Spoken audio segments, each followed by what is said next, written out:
How to redeem Amazon gift cards on Amazon.com. Let's go ahead and start the video. Open Amazon.com on any of the browsers you have and sign into your account. Then just go ahead and hover around your profile and tap on your account. After you go to account, you can see the gift cards to view your balance or redeem the card and to purchase a new gift card. So go ahead and tap on gift cards and you can see the option of redeem a gift card. Go ahead and tap on it. As soon as you do this, go ahead and write down the code.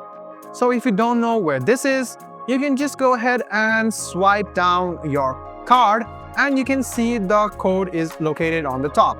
You can just go ahead and scratch this and you can just write down the code over here. After you write down your code, just go ahead and tap on apply to your balance and your gift card balance will increase. So after it increases, you can just go ahead and use it to purchase things. So this is how easy it is to apply an Amazon gift card and redeem it as well. I hope this video was helpful for you. Like the video, subscribe to the channel and do hit the bell button for more.